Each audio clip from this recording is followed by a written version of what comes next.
welcome back. We continue with our look into the death investigation of Tyler Smith. On Tuesday, we told you about the timeline of Smith's death. Today, you hear from police and you hear some of where they stand with the investigation into the 23-year-old's body found in Cedar Creek on the evening of September 15th, 2018. 1 year after Tyler Smith's body was found in Galesburg, his parents, Sandra Halsney and Keith Smith, took me to where he was found. He would have knocked himself out right here. And his shoes would have been full of mud. But instead, slippery. This is where he was found, laying down in 3 inches of water. The family thinks for almost 24 hours. I really truly feel he was restrained when he was put down here. The pathologist's report says the cause of death was drowning, no evidence of assault, and the injuries on Tyler's body did not contribute to his death. The coroner's report says Tyler's injuries are consistent with a fall, and that his blood alcohol content was .246, which is 3 times the legal limit. Tyler's mom says video like him taking money out of the ATM and using his debit card at the bars, and that he looked fine walking on the video at Casey's. He was able to make, do simple math. If the bill is $15 and he wanted, or $15.25, he knew to give the exact amount to make it $18. From pictures taken by officials at the time of the scene, Tyler's parents feel there was foul play involved due to the position of his body not being consistent with a fall or accident. Tyler had bruises, scuff marks on his body and shoe, marks on his ankle and on his wrists. What his parents say looks like some type of restraint was used. His watch is off his wrist, laying next to him, and a beer right next to it, which the mom says Casey's video doesn't show Tyler walking with a beer can. But I do feel like he was put here. I really do. His arms are in that bent position, and there's no way he got down there and just walked down here.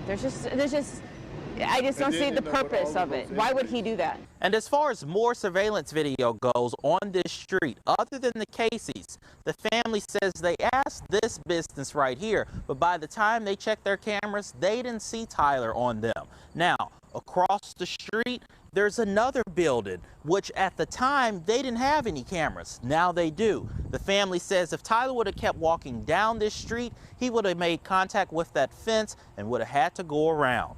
Tyler's parents say his health app on his phone shows he stopped moving 4 minutes after he walked by the Casey's, about the time it would take him to get to the fence.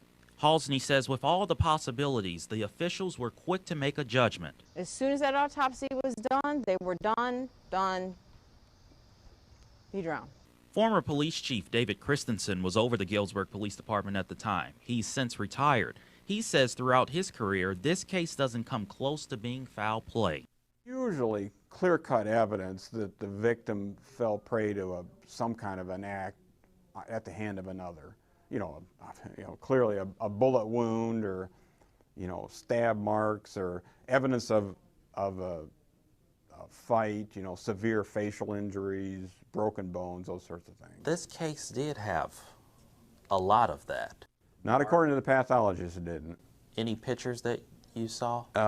I personally, I've seen a few, but I didn't see the whole collection of scene photos. Chief Russ Idle is now in charge of the department. What could have happened?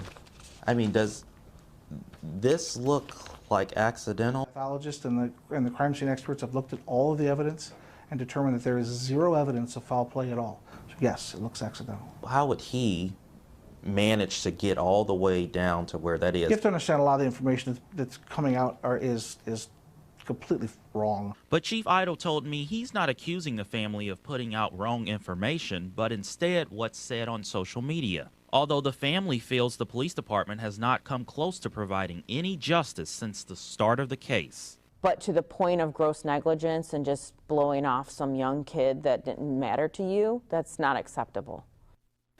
And on Tuesday, we will continue to break down the rest of why Tyler's family hasn't been satisfied with the police department's investigation. That's also when you'll hear the family's private investigator found in his report. If you missed the first part of our report, you can find it on our website, news3wiu.com.